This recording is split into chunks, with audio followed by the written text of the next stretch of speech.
welcome to Hour of Devastation, a weekly Magic the Gathering podcast where we talk all things Magic the Gathering. I'm your host, Joe Lowdon, and with me as always is Sam Neal. Hiya. How are you doing this week, Sam? I'm okay. I've felt better. Yeah? I woke up on Saturday morning with a really horrendous cold. Oh, no. And I'm still trying to shake it, so if I sneeze and cough loads, I apologise, but yeah, I'm doing okay. How are you? Cool. Yeah, I'm not so bad. Really enjoying this long bank holiday weekend. I've had 4 days off, which is a bit of a rarity for me, so I've been enjoying that. Well, I had to work on Saturday, but I've still got Monday off, so that's good. Yeah. So, have you played much Magic this week? No, not really. As per usual, I am obsessed with Magic, but don't play much Magic. I've just been just reading articles and building decks and then playing F&M. Yeah, sure. So still consuming content.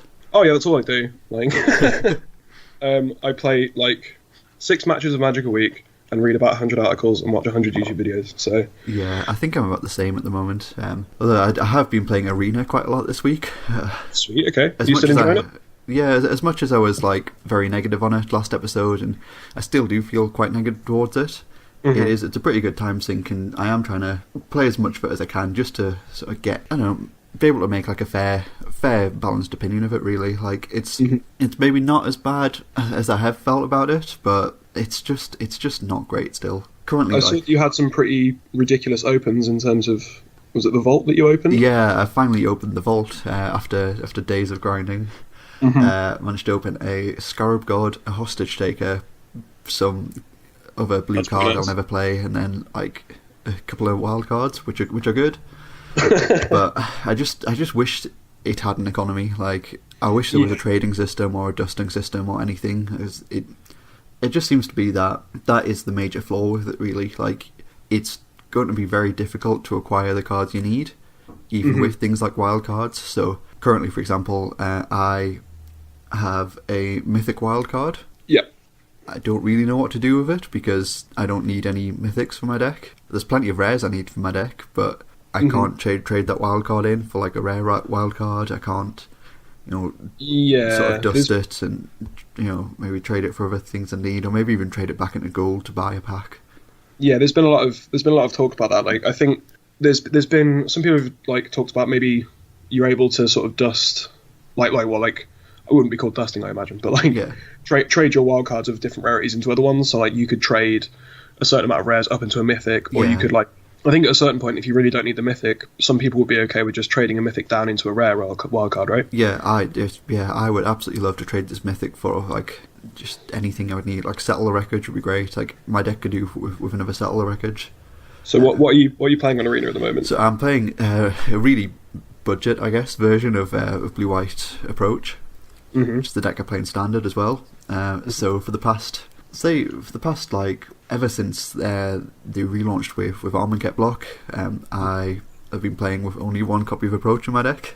That seems bad. It's been pretty terrible. I mean, it's not so horrendous because everybody plays creature decks and you only play sort of one-off games, so nobody's playing Negate main board. So usually if I fire off an Approach to the Second Sun, that's it. I'm going to win. I'm just going to draw the cards to get to that card again and then cast it again. Okay. But yeah, I'm not playing any creatures in my deck. None at all. None at all. So not even the Caracal. Not even the Caracal. No. Oh man. So I don't play. Well, I guess I have to play one creature sort of main board in my Standard deck, and that's my spicy one of Cataclysmic Gearhulk, which unfortunately isn't in Magic Arena, so I can't play with that. Oh, that's such a shame. But yeah, I've been trying to replicate my Standard deck sort of as close as possible, but without Fumigate, without easy access to Settle the Wreckage, it's just not possible. Yeah, and you just have this mythic wildcard just sort of rotting, not doing much. Yeah, I've already got 2 Gideon of the Trials. I don't need anything else. So okay, sure, yeah. One thing I had noticed is that there is a redeem code feature in the game as well. So that's not something that we haven't had codes for anything yet. But my one hope that I do have is that a really good way to keep the economy the way it is and sort of get around having to have a trading or dusting system would be a redemption system. If you buy a booster pack in real life, there's a code in the booster pack. You can use that code in Arena. That's what Pokemon does at the moment, right? Yeah, that's what Pokemon does. Pokemon's done it for years, and like it works. It's great. Okay, that's sweet. I mean, I'm still off it. Like, yeah, like I would still much rather play Magic Online, but yeah, I think that's part of the problem. Because I mean, the way I play Magic Online is I rent decks. Yeah. So I use Mana Traders, and then you pay like a monthly subscription, and you can just sort of rent whatever deck you want. Yeah. And obviously, there's we're nowhere near to close to doing that on Arena. Oh no, not at all. No. So I'm just doing it to jam Magic, and I don't really understand like what I'd play Arena for, because I play Magic Online to get better at Magic, to learn matchups, to learn sideboarding, to all these things. But like, especially with the sort of 2/3 of a format on Arena, like I'm not that excited about it yet. Until they have draft in it, I'm very excited about drafting. Yeah, like if they do implement drafting in it, then yeah, great. Like I'll draft on there, but. At the moment, it's a solid replacement for Magic Duels, and I'm fine with that. Yeah, I'm still aboard the Magic Online train. Yeah, same, 100%. But aside from that, I did do a Return to Ravnica draft this weekend. Sweet. And that was just the best draft I've done for a very long time. Like, yeah, I do remember that format being really fun. Like, probably the best draft I've done since like. I don't know, like Shadows over Innistrad. Like that was my last draft format that I really enjoyed. Jeez. Like yeah, it just felt good. Like all of the cards felt good. All of the cards did something. Yep. The value was like decent as well. Like looking at like an EV sort of perspective. Like. I mean, there's Shocklands and there's a few like mythics. Yeah, there's Shocklands. There's like Deathfire Shaman. There's Chromatic Lantern. Abrupt Decay's in there. But then, like the foils, the foils are absolutely ridiculous. Like stuff like Cyclonic Rift's in there, so that as a foil is like $35. Oh, yeah. Like foil Deaththroat Shaman's over $30. Foil Abrupt Decay is around that as well. Like there's some really good value in there. Like we didn't really open a lot of value from what we got, but everybody really enjoyed the draft, and we're a lot more excited to sort of draft that again than we were even something like a master set. Yeah, I mean, like that's why we all draft master sets, right? Because they're fun. Yeah, and they're different. But like, if this is more fun, then go for a Return to Ravnica draft. Yeah, definitely. Like, you can pick up a box of Return to Ravnica for around like £80-85, or you could pick up a box of like Masters 25 for like around 160, 170. Yeah, I think I know which one I'd rather do. I was just doing the fun just draft, get like 2 boxes of Return to Ravnica and have at least triple the fun. Yeah, that's sweet. So yeah, how did you do in your draft? I did horrendously. I went 0-3, so I drafted an Azorius deck. My pack 1 pick one was Supreme Verdict, which was a pretty good card. Like, so I thought it was one of those formats which kind of rewards you for picking your colours early. Yep. And sort of sticking to your guns. And I did there. Like my deck was okay. Like it was fine, but I thought turns out the player opposite me was also drafting Azorius, and they were just taking all of like the really good cards that they were getting in those colours. So they ended up with all of the missing pieces that I needed. I ended up with all the missing pieces they needed. So neither of us really had an amazing deck. Yeah, it's a bummer. But we all had a lot of fun. That's all right then. So I think that nicely leads us into our cracker pack this week, which is going to be a Return to Ravnica pack. Well, can we really trust your opinion on it if you went 0-3 in a draft? Oh yeah, absolutely. I think like I know which sort of colour pairings are better than others. Like the Azorius one isn't necessarily great, but it was a lot of fun. And like I say, that Supreme Verdict is a very good pack 1 pick one. I mean, Selesnya is one of the represented guilds in this set, right? Yeah, I know how much you love Selesnya. I'm a big fan, so I'm going to draft some Selesnya cards, right? Yeah, probably. So should we get on with it? Let's crack this pack. Go into it.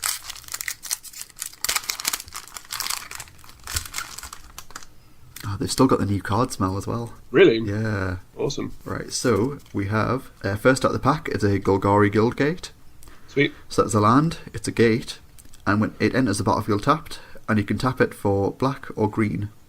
Yep, I mean, fixing's good, but I'm probably not taking this first. No, never take it first, but I mean, the Guildgates are really good, especially at common. You see quite a few of them going around. Like, I think if you can solidify yourself in your colours early on, then picking gates up early is a fairly good shout, I think.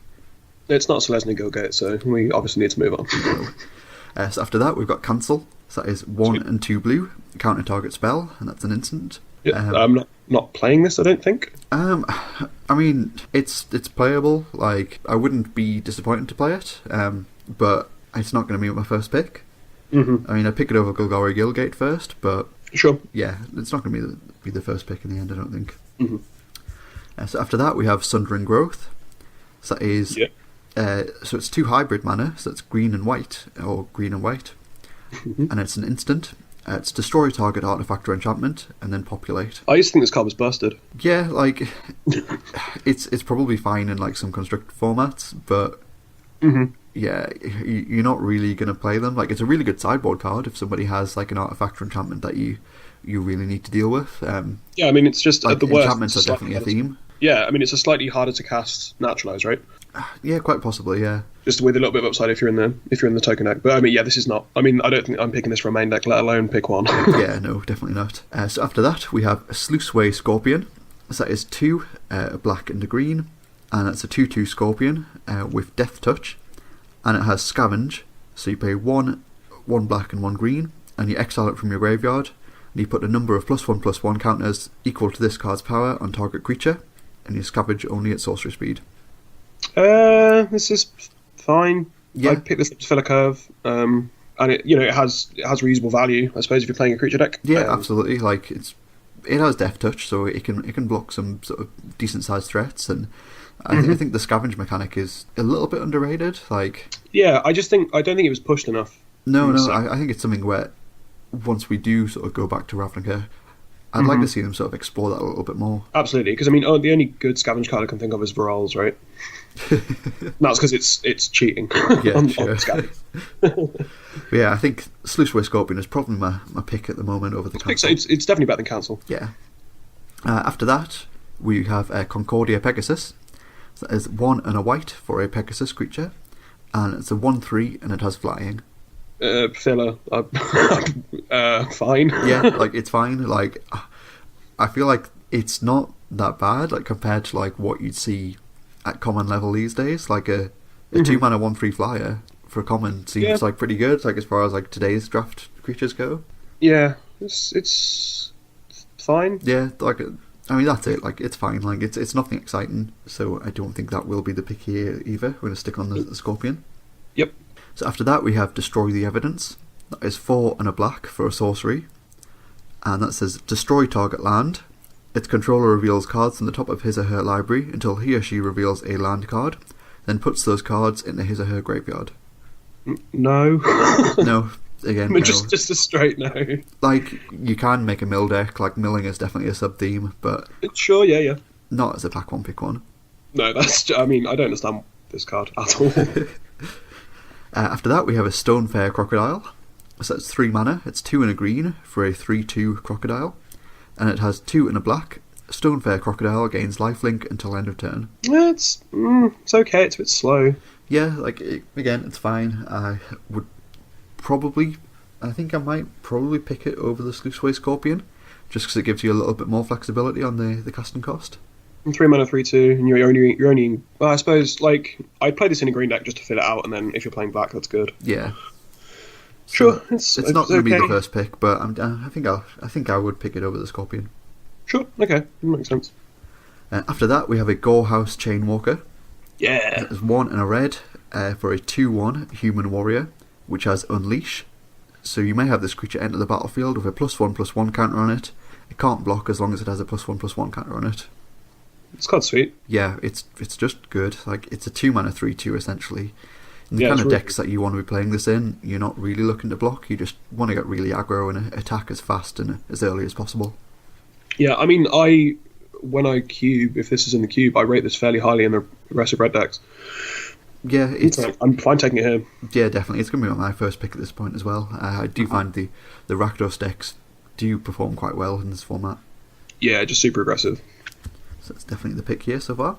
And after that, we have Inaction Injunction. So that is 1 and a blue for a sorcery. That is detain target creature an opponent controls. So that's until your next turn, that creature can't attack or block, and its activated abilities can't be activated. And then it also says draw a card. No. No, yeah, I'm not picking this either. I do really like the detain mechanic though. Yeah, definitely. Something that I wish we had in standard currently. Like, I feel like that would solve a lot of problems. Mm-hmm. Not that we necessarily have a lot of problems, but I think it would slow down the mono red deck a bit, and would even help deal with Scarab God. Yeah, that's sweet because it gives you some time to sort of deal with those threats, right? Yeah. Yeah, I don't think this is very. I'm still taking the Chainwalker, I think. Oh yeah, absolutely. Like, I'm not first picking this. Mm-hmm. So uncommons now. First of our uncommons, we have Dark Revenant. So that's 3 and a black for a creature spirit. It's a 2/2 with flying, and when it dies, put it on top of its owner's library. I'm not sure how I feel about this one. Yeah, like, it's fine. It's probably fine, but I think I'm still picking the Chainwalker. Yeah, this isn't better than the Chainwalker. I agree there. It's a 4 mana 2/2 flyer. Isn't necessarily great, like, especially if you compare it to that Pegasus from earlier. Yeah, so sure. 2 mana 1/3 can just block this all day. Mm-hmm. So I don't think I would pick the Dark Revenant. Yep. We've got a sweet card next. I don't think we'd be first picking it though. Next up, we have Is It Charm. Sweet. So that's blue and a red for an instant. And it says choose one. Counter target non-creature spell unless its controller pays 2. Or Is It Charm deals 2 damage to target creature. Or draw 2 cards, then discard 2 cards. Modern playable.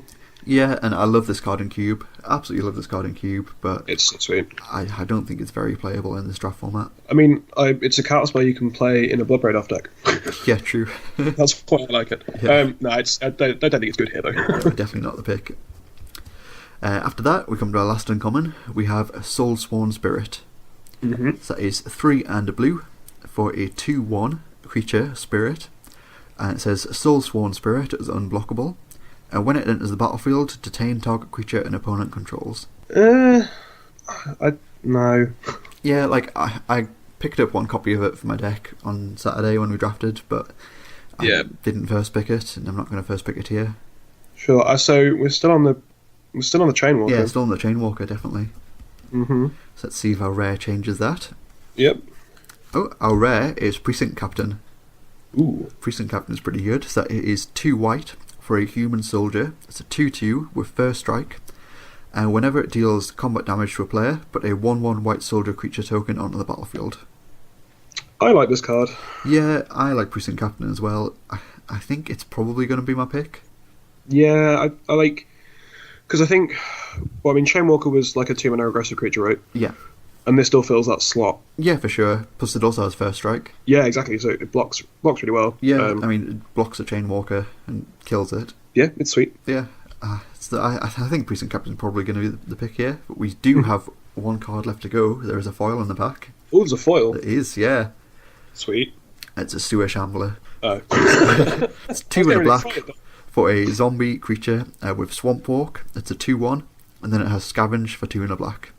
No. No, Precinct Captain definitely, but yeah, it's still better than that. But you know, yeah, I could see arguments being made for the Gorehouse Chainwalker as well, because I do find those aggressive decks, especially like the Rakdos decks, are really good in this format.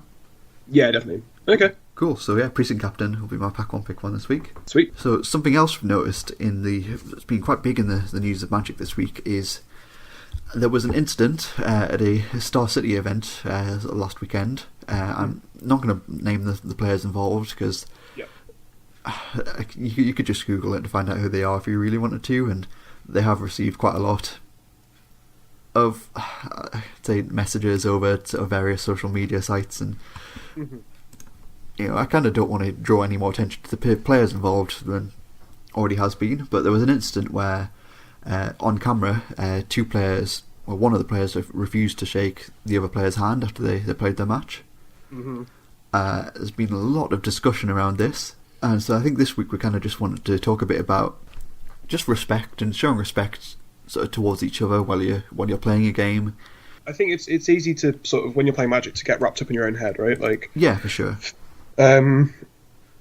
Like, especially if you lose a game, you think, like if it was a close game and you really put a lot of effort in, it's sort of, or if you lose horrendously and you had no chance in the game, it's really easy to get really salty and sort of not be nice to your opponent, not be respectful to your opponent.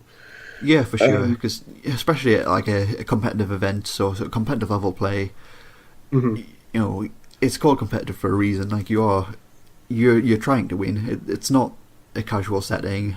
Absolutely. There's going to be some sort of prize on the line. You've got a stake in this. So, you can't see why sometimes you could just sort of, get wrapped up in the heat of the competition. Yeah, but I think regardless of like what the stakes are or like how I'm feeling or anything, I think just like shaking your opponent's hand, like unless they've been personally very mean to you. Yeah. If it's just a game of Magic and you've lost or whatever, like I think because every time I concede or lose a game of Magic, the first thing I do is extend my hand to my opponent and shake their hand, right? Yeah, I'm the same. Like, I might not even say I concede sometimes. Like, I'll show my hand or I'll scoop my cards up, but I'll always go straight for the handshake. Say good game, shake the hand. Mm-hmm. Exactly, and like even if I've won, like I still make a point to be, thank you for the games. Like it's been fun. Like yeah, of course, yeah. At the end of the day, this is a hobby that we choose to do, and the whole point is it's fun, and you want to be inclusive, right? Like, for sure. At the very least, just show some sort of common courtesy, really. Absolutely, because you're playing this game because you love it. You want other people to love it as well. You want their experience to be pleasant. You want them to have had a nice time. Yeah, of course. And I think the people that are playing it are just as important as the game itself and people having a nice time. So if you're really moody and you don't shake your opponent's hand, then like they're gonna leave that table thinking they've not had a nice time. There's a lot of things like yeah, of course. Like they're gonna leave the table feeling a bit odd, and that might sort of put them off in their next games. Because this happened in round 9 and 15, so there were still sort of 6 rounds to go after that as well of the Swiss. So that sort of puts you in a sours your mood for the day slightly, and the person who refused to shake as well. Like that's obviously going to be sour in their mood for the day as well. And yeah, absolutely. It's just about being respectful, right? Like. Be respectful to each other. That's as simple as it is. Because there's a lot of things in Magic where I think it's difficult for people to feel comfortable in the setting. Yeah, for sure. There are a lot of stereotypes with Magic, like the kinds of people that play it, and the attitudes that people have. And I think it's on us as people that play Magic to just be as nice and open as you can be with your opponents. Yeah, no, I agree with that definitely. Like I've seen sort of a lot of takes on the whole situation sort of various websites, and there are sort of a few different arguments around the whole thing. Like so, in this particular instance, the winner of the game extended their hand to go for the handshake, where. Usually you'll find that, or at least in my cases personally, like when I'm the loser, I'll extend my hand and say, hey, you were the better player there, or you obviously you deserved that win, and so I could see why some people might think that the winner of the game may have been sort of perceived to be slightly disrespectful towards their opponent who just lost their game, but I really don't think that was the intention there at all. Like, yeah, because it's a sense of like. So if you're at comp route and like you've got to sign a slip at the end of a match for the result. Yeah. The sort of expected thing is that the winner of the match will like take the slip over to the judge table, or yeah, of course. That's just these sort of expected sort of roles that we have because the winner will go and do that, and then the loser extends their hand first for a handshake at the end of the game. Yeah. So I guess it does sort of seem weird if like someone's just won a game of Magic and then immediately goes to shake their hand. It seems a little bit disrespectful, but. It's just common courtesy. It's what we expect at the end of the game. At the end of the game, like regardless of the result, we expect to shake each other's hand to have a bit of like sort of camaraderie. Yeah, of course. I don't think there was anything sort of negative or mean sort of implied in this particular instance. Like I don't think it was like a like GG scrub kind of like like that kind of thing. Which it does happen. So yeah, I've done it before. Where, like I've been the winner and my opponent's been like. They were tanking for ages and it was a difficult game, and like they lost sort of like on the last turn, and it's been difficult, and they were sort of in their zone, and I've extended my hand being like, oh, thanks for the games. Yeah. And I think that I think that's fine. Yeah, me too. Like, as long as like I think in most situations it's fairly easy enough to tell how your opponent's feeling like after the match, regardless of whether they won or lost, and I think it's just always the right thing to do, just to show a bit of common courtesy, whether that is shaking your opponent's hand or maybe even just saying, hey, like good luck in your next round. Like I always try and say that, and now that I'm thinking about it, maybe as the winner of a match, it seems a little bit. I don't know. Yeah, like I can totally see why things could be implied or inferred by the winner doing something beforehand, but yeah, I don't think there was anything in this particular scenario where the winner was trying to rub salt in the wounds or anything to that extent at all. Yeah, because I mean, I play games of Magic where someone's won and they've like immediately stood up and started celebrating. I'm like, well, that's for sure. Yeah, like that's a bit rude, right? Yeah, for sure. Like, yeah, something like that is a bit rude, but I think it's that. I think everybody just needs to just be a little bit aware of yourself and the person sat opposite you. Like, absolutely, like you're playing. They're not an NPC. You are playing against a human at the end of the day, and yeah, like they are totally legitimate. Legitimate reasons for not wanting to shake a hand. If somebody has some sort of interpersonal issues, or if somebody has hygiene issues, for example, and you wouldn't, they don't want to shake your hand or whatever reason. But I think even with the hygiene thing, which is as you mentioned before, one of the stereotypes, one of the unfortunate stereotypes. If you're at a GP, if you're at a even if you're just in a store, like shake their hand and go wash your hands afterwards. Like, yeah, it's not that hard, right? Like, yeah, because you don't know anything about, well, like in a GP, for example, you don't really know anything about the person sitting opposite you. Yeah, of course. So just sort of bite the bullet. Just do, even if it makes you a little bit uncomfortable in that moment, just shake their hand, be pleasant, be respectful, and then maybe sort of deal with your feelings away from that person. Yeah, of course. Like, all they deserve is for you to be nice and respectful. That's all that Magic players deserve. It's all that people deserve. I agree 100%. And it might even be the case that you're the only person to shake their hand that weekend, and you've made the weekend. Like, great. Like, I'd much rather do that than just ignore somebody because they're a bit smelly. Like, I mean, that's one of my favorite things about Magic, right? Like, Magic has improved my life greatly. Like, I've made a lot of really good friends. I've just had a lot of, even if I haven't made friends with them, you're just sitting sort of like they've been like at GPs, like after a game, or like I'm doing a side event and we've ID'd, so we're just sort of sitting there chatting, just having a nice chat with people. Like, yeah, for sure. Because I've definitely had situations where like you've sat down at the players meeting or something like that, and you've sat there and your opponent doesn't really say anything to you, and you're like sort of trying to make conversation. Like, well, this is incredibly awkward. You just want to make. And obviously, there's a lot of reasons why people might not want to be, talkative and might not want to start a conversation with someone they don't know.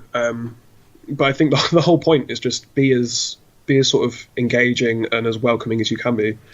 Yeah, definitely. Because what if it's someone's first GP, right? And they're like, they've played Magic at the kitchen table for ages, and they're like, oh, I'm going to go play this standard GP, and I'm going to go try and play like some competitive Magic. Yeah.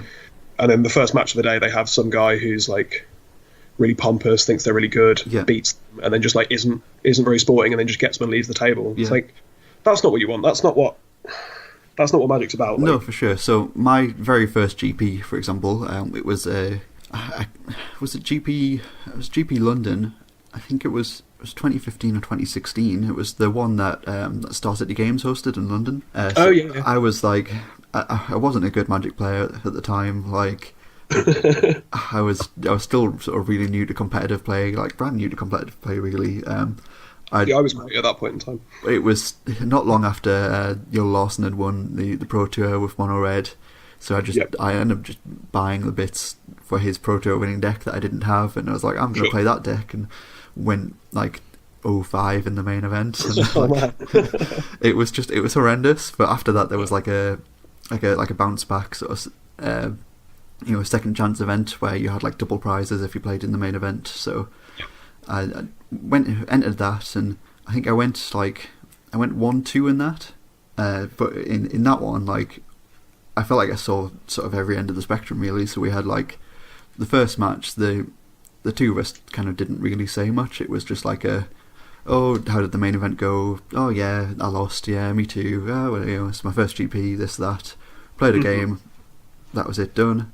Yeah. Then the second round, the person. So I won my second round in that event, and the person I played against, they weren't very happy to lose. Like, okay. To the point. So I can't quite remember what deck I was playing against, or like what even like the plays I made were, but it was a long time ago now. But I just remember for some reason I beat my opponent 2-1, and then they got very upset and started calling me a bad Magic player. Whoa, that's not. No, that's not it wasn't cool at all. Like, you know, my very first GP ever, and they start going. You know, after I beat them, I shook their hand. I did shake their hand, and I was like, oh, you know, thanks for the game. You know, well played. And they went, oh, well, you know, you didn't play well. You're a bad Magic player. And I was like, what? No, your Syrian blood. You were meant to sideboard your Syrian blood out. Okay. I was like, oh, well, still lost there, didn't you? I didn't, but you know, I won. Like, yeah.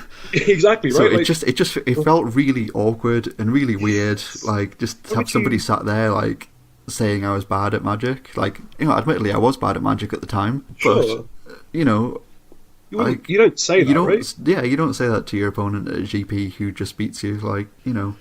So that felt really bad, but then... But I mean, in that situation, you'd be like, oh, I see that you kept your Syrian Bloods in. I would have boarded them out because of this. You wouldn't be like, you're terrible, you left them in, you're an idiot. Like, that's... Yeah, no, absolutely. Like, yeah. That's messed up. Yeah. Yeah, okay. It felt really bad and really weird. Yeah. But then we went on to round 3, and the person I played against, so obviously we were on the same results, and I think it was their first GP as well, and they were just having a load of fun. I was having a load of fun. We played some silly matches, and then at the end of the match we decided just to split the tickets that we won. Sweet. And we both got a Betrayers of Kamigawa booster pack and played Mini Masters with Betrayers of Kamigawa. Awesome. That's really cool. And like that was the only interaction I had with that player like the whole weekend. I didn't see them again for the whole weekend. Never met them before. I don't remember their name now, but that memory's going to stick with me forever. Absolutely. The fact that we had a good laugh and then decided, well, we've got like, you know, 100 tickets between the two of us or whatever. Let's get 2 of these packs. Let's just have a good laugh. Yeah, that's what Magic's about, right? Like, yeah, exactly. Yeah, and it was just way better having like the 2 of us being happy than one of us being really unhappy and one of us feeling really uneasy. Like, yeah, it's unbelievable. Like, why would you want to foster that sort of negative environment, right? Like, yeah, it was very odd. I find it sometimes I do find it difficult to play against new players, right? Because like I'm so heavily invested. Yeah, for sure. I'm so sort of tuned into playing. You know, I'm not that good, but like competitive level Magic and playing like the best Magic I can. Yeah. Tier 1 modern decks and like all this stuff, and so sometimes I find it difficult to interact with people that are like, Sheevan Dragon is the best creature I've ever seen. I mean, because we were like all like that, like at one point, right? Yeah, like I was literally like that. Like, yeah. Yeah, exactly. But like, the point is to be accommodating, to be nice to these people, because I think you sort of forget how intimidating it can be, right? Yeah, of course. To be a sort of newbie Magic player at one of these events. Yeah. Yeah, sorry, go ahead. I mean, there's like a lot of reasons why people might be uncomfortable. Like, I think there's still big problems in terms of minorities entering the game and stuff like that. Like, yeah, definitely. I think we're still not as a community as accepting of, like, you know, people of color, like queer people, just even like, you know, women, as we could be. Oh yeah, like 100%. Like you just have to look at certain, you know, YouTube channels and, you know, certain parts of the internet just to see just how mean some people are. Like, just genuinely just how mean, and it's not nice. It's like, I'd hate that, right? Because like, if someone that identifies one of these groups, so like say a trans person wants to come and play Magic the Gathering at a store, yeah, and they're excited, you know, they bought like whatever deck and they just want to play some Magic and they want to find some people to play Magic with. Most of us would be like, oh yeah, sweet, that's awesome. Like, I don't care who you are, you know, like your identity isn't important to me in terms of playing Magic. I just want you to have a nice time. Yeah. But then they go there and they hear someone make some kind of transphobic comment. They hear someone say something really unpleasant, not to them, you know, not being malicious necessarily, but they hear that sort of language. They hear that, and they don't want to come back. Yeah. Like, should they bother playing Magic if they're just going to hear that sort of nonsense the entire time and feel really bad? Yeah, which absolutely sucks. Like, absolutely, on two fronts. Like, it absolutely sucks for them, and it absolutely sucks for the game, because in order for the game to survive, we need new people coming in constantly. Like, it needs to grow. Yeah, and we don't want these people making horrible jokes and being just being mean. Like, yeah. And I think it's difficult, right? Because I don't want people to make those jokes full stop, right? Yeah, same. Like, don't make transphobic or racist or whatever jokes. But like, if you're going to make those kind of jokes, at least be cognizant of the situation that you're in. Like, you're in a public place. Yeah. Anyone can walk in that door and want to find a welcoming community. Because I mean, I started playing this game to sort of, get away from some things, like sort of as a distraction for things that like are going on in my life, and I wanted something nice and fun and happy, right? Yeah. So then if I walk in there and someone's making a joke that I find upsetting, like, why the hell am I going to come back? Yeah, for sure. So just even if you're the kind of person that wants to make those jokes, like, don't make them in public circles. Yeah, exactly. Like, and even if you don't really care about other people's feelings or like that particular person or whatever, like, just do it for the health of the game. Like, absolutely, just be hold your tongue, and then that player comes back, and then that player brings a friend. Then great, exactly. Like, we want that. Yeah, exactly. Like, we want the game to be the best game it can be, and to do that, it needs to have everybody involved. Yeah, like I want us to be known as like a game that's inclusive, a game that's respectful of anyone, regardless of their identity. And I think we're really getting there. I mean, I think WotC themselves are doing a really good push on same. I agree. Being as inclusive as they possibly can. I think there's still ways to go, right? But yeah, like, definitely. They're listening to their community, and like they're doing a lot of good things in terms of just what's inside the game, like these pieces of cardboard that we play with, like on a Friday night. Yeah. They're putting like trans characters into it, and they're putting characters of color into it, and like there's stuff like Narset, who's meant to be like canonically autistic, which is like really, really cool that they just thought that they thought enough to put that in. Yeah, definitely. And so I think if WotC and the R&D team are willing to put that much effort into making an inclusive game, the least you can do is be respectful to your fellow human being who's trying to play some dragons. Like, yeah, exactly. Like, it's really not that hard to be a nice respectful person. Yeah. Even if you don't feel it in that moment. Like, if you genuinely feel like, I had a bad game, I don't like this person anymore, just shake their hand, get up, and go be angry somewhere else, because they don't deserve that negativity in their life. No, of course not. Like, just playing a fun game, right? Yeah, and that's it. Like, the worst, you're gonna have to interact with them once a week. Like, yeah, right. Like, great. Like, I'm sure the people that you work with that you dislike even more, that you have to see every day. Like, absolutely. And like, even if you don't really like interacting with them, you're still playing a fun game, right? You're still having fun. Sure. Yeah. And complain on your own time. Don't make this person feel uncomfortable just because of who they are, because that's not what I want in my game. Yeah, I think really, just be excellent to each other. In the absolutely, the words of Bill and Ted. Yeah, definitely. Great sound life advice.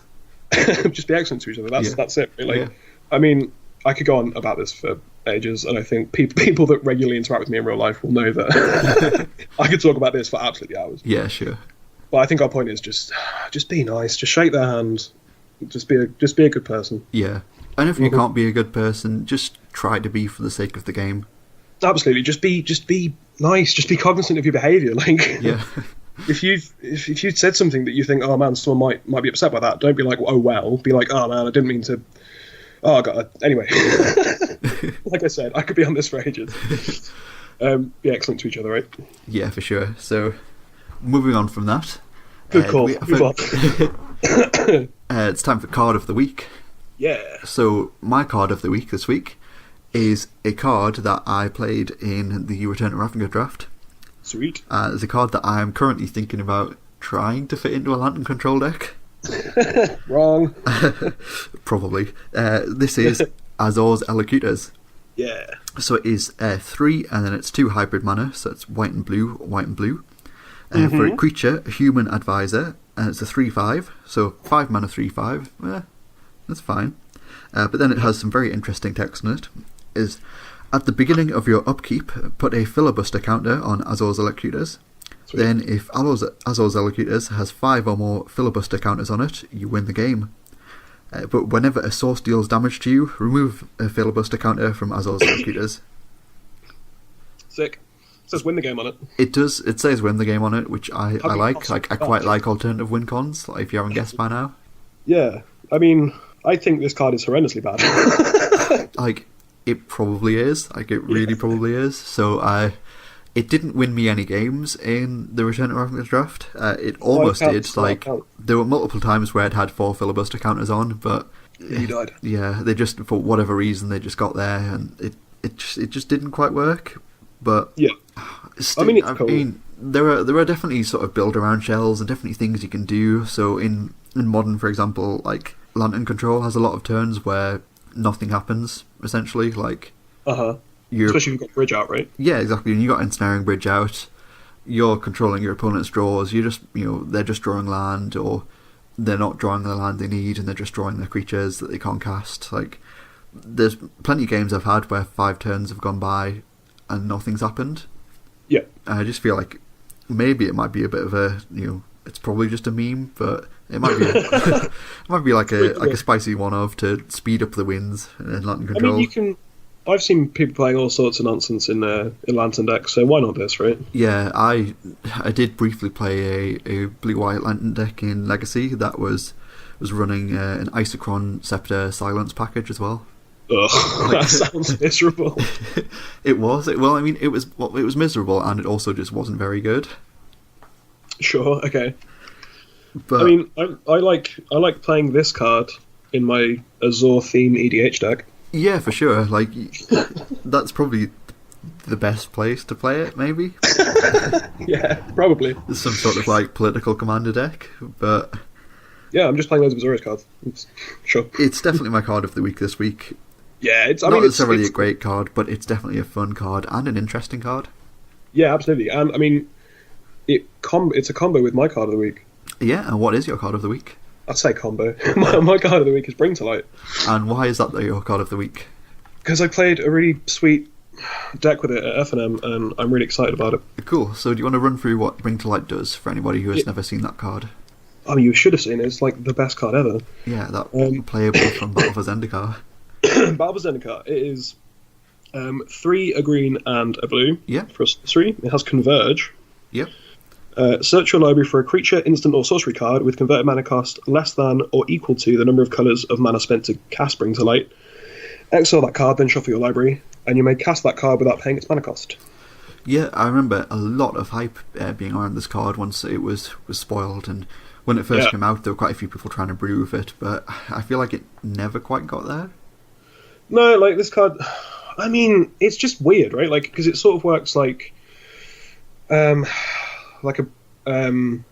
well, it's a toolbox card, right? So it's sort of Birthing Pod-esque, I guess. Yeah, for sure.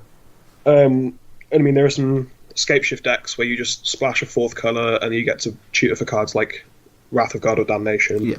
And all sorts of nonsense. Like, but I mean, it's really fun. Like, it's really fun because this is going to be the deck for this week. Yeah, it does lead nicely into the deck. Absolutely.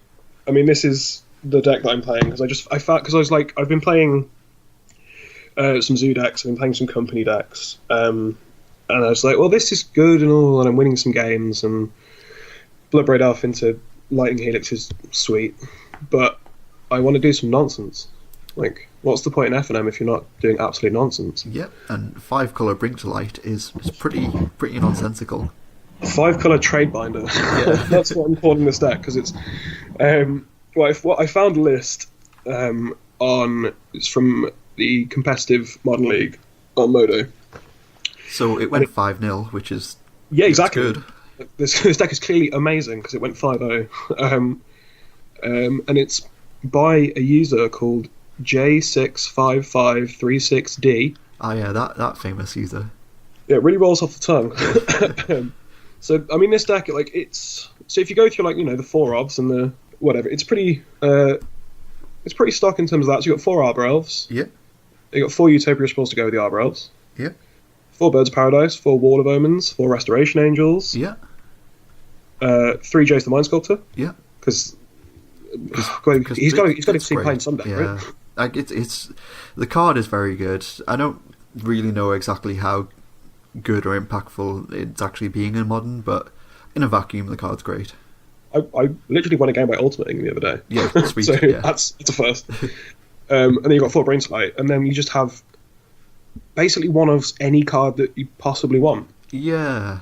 So to go with your Restoration Engines, we've got a Kiki-Jiki. Just a one-of, yeah. So in your base Bant deck, the one main deck red card you're running is 2 trip red. Yeah. And then you've got Deceiver Exarch, that's another combo card with Kiki-Jiki. Eternal Witness, good card. Wood Elves, good card. Yeah. A Hostage Taker. Great card, yeah. Because Fiend Hunter isn't quite good enough. Yep. Acidic Slime. Yeah. Because blow up your things. Yeah. A single Lingering Souls. Cool. A single Maelstrom Pulse. Yeah. A single Primal Command. Yeah. And then my favourite cards that are in this specific deck. 1 Scarab Guard. Yeah. 1 Pelucranos World Eater. Great. And 1 Panglacial Worm. Panglacial Worm is great. It's absolutely not. I know it is. I've seen some very sort of interesting sort of secret tech recently where people have been putting it in Tron decks. Sure. It's like just Panglacial Worm out of nowhere. Like, yeah. To me, that's the point with this deck, because you're playing 4 Windswept Heaths and 4 Misty Rainforests, then obviously 4 Green Intellects. You're searching your library a lot, and Panglacial Worm is 4 green for a creature worm. It's a 9/5 green trample. green. It's 5. What did I say? 4 green. 5 green. Yeah. It's much more than I thought. For a creature worm, it's a 9/5 with trample, which is sweet. And while you're searching your library, you may play it from your library. Yep. But I mean, because I didn't play this card in the deck that I ended up playing, because I've retooled it slightly. Because I think there's something to this deck. If nothing else, it's just really funny. Yeah. Especially with like my 4 mismatching Wall of Omens and my 4 mismatching Restoration Engines. It just, I mean, it like when you take the sideboard into account as well, it just looks like a commander deck. Oh, it's so sweet. Like, I love Commander, right? That's why I'm playing this deck. But Panglacial Worm is a step too far. Yeah. There was no point where I was cracking a fetch with like 7 open mana, thinking, man, I really wish I could cast a 9/7, a 9/5 with trample. Like, yeah, sure. Whereas in Tron, like you crack your Sanctum of Ugin and Tron, and then you just play it while you're looking for your big Eldrazi you're going to play the next turn. Sure, because you've got enough mana. Whereas like this deck ramps because you've got the Arbor Elf Utopia Spore package, but I never found I had that much excess mana. I just wanted to sort of commit stuff to the board and like play to an actual game plan rather than just make a 9/5. Yeah, for sure. Yeah, the sideboard of this deck is sweet. These are all one-offs. 15 one-offs in the sideboard. Abrupt Decay, Scavenging Ooze, Fiery Justice, Is It Statcaster, Colligan's Command, Kasali Ambusher, which I have no idea why that card's in the deck. You can play it for free if you have a Forest and a Plains and you're being attacked. It's a 2/3 with reach. Sin Collector, Crumble to Dust, Glenalendra Archmage, Obstinate Baloth, Slaughter Games, Wrath of God, Rattling Gust, sure. And then Madcap Experiment and Platinum Empyrean. Wow. It's just kind of like they've taken one card from every deck in the format and put them into one deck. It's just, this is why I looked at it and was like, this is complete nonsense. Like, they've just jammed things they want into this deck. Do you know what Platinum Empyrean is not good against? Like anything running artifact destruction? No, it's really, really bad against humans. Yeah. Yeah, I didn't, because I was playing. So I was playing at FNM and I was playing against Burn. Yeah. And in the sideboard game, I was like, okay, well, I'll just turn 5, bring to light for this Madcap Experiment, make this Platinum Empyrean. Yeah. You have to have exactly Path to Exile. Because he's playing Boros Burn, didn't find it, and I just won because I was just attacking with like some Lingering Souls tokens. Yeah. And then I was like, oh, I'll play against humans because they don't run main deck removal. They don't have Path to Exile or Lightning Bolt or Fatal Push. And then like they just can't win because they're just an aggro deck. It's like they're playing 4 Reflector Mages. So I'd naturally drawn the Madcap Experiment on turn 3 because I was ramping. It's like, oh dude, yeah, you can't beat this, just jam this. And my opponent goes, okay. Play this Reflector Mage? I'm like, oh. Oh no. So it's not very good against humans and it's not very good against Jund. No. But it's I played it. Yeah. I had an 8/8 in play. Sure. I did get got though because I was playing a Scavenging Ooze against Burn. Yeah. And I was like, I had this in play.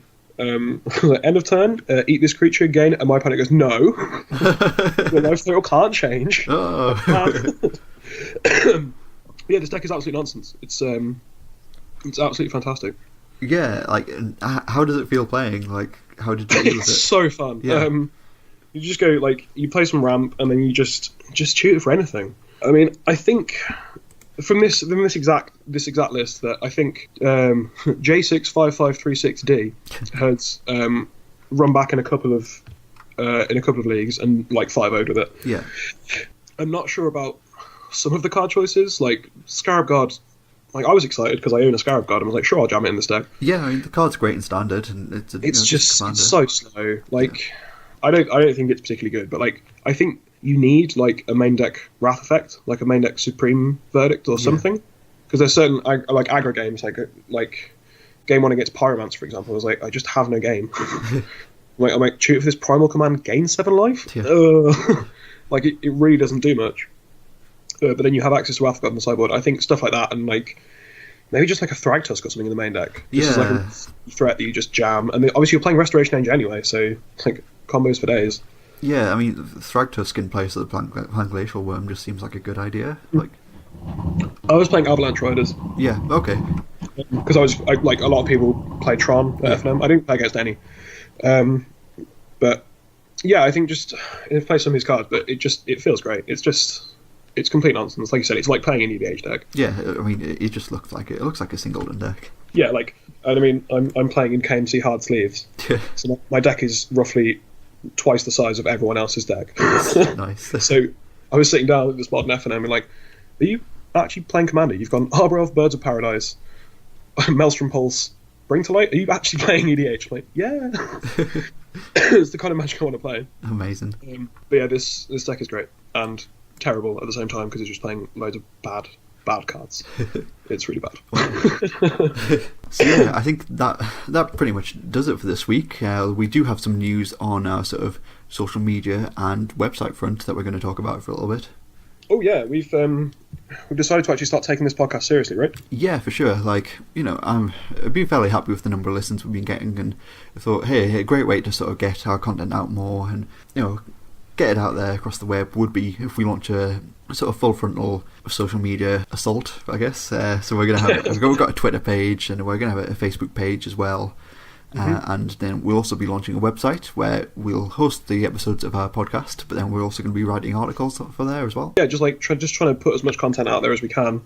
That's sort of the plan. I think.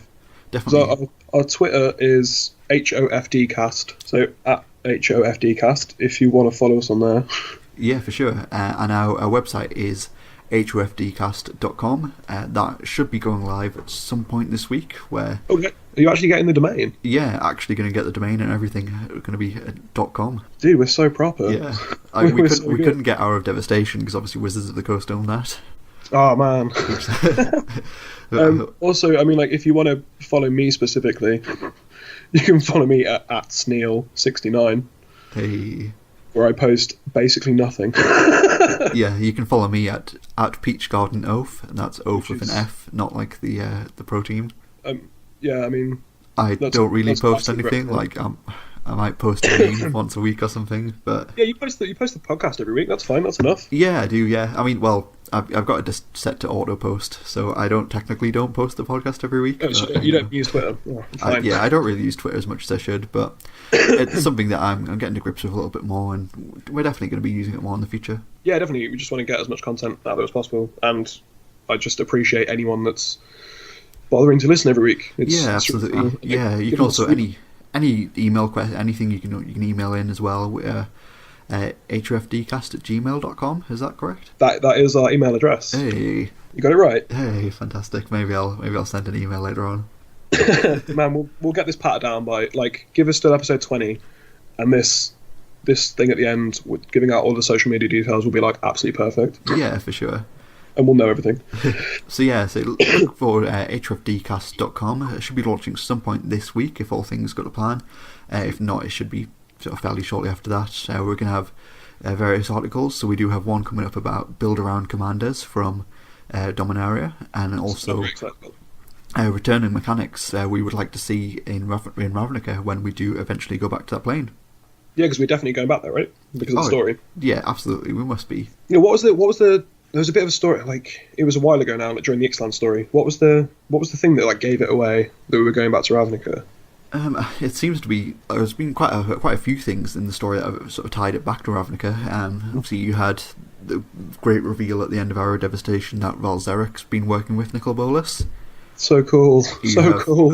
Obviously, Vraska in the whole of Ixalan block. Vraska featured heavily in the Ravnica storyline, and Vraska had a story sort of prior to Ixalan where she met with Nicol Bolas, and it became quite apparent that Vraska wants to lead the Golgari Guild, so you've got that tie in there, and then it's been heavily implied that Nicol Bolas wants to take control of Ravnica for whatever reason we don't quite know yet, but he just loves multicolored spells. Yeah, I mean it can't be good, whatever the reason is. Oh, he's just evil, right? That's Bolas's entire thing. He's just evil. Yeah. Wants to control everything. Just evil and powerful, and will just probably a bad guy. He is, yeah, bad dragon guy.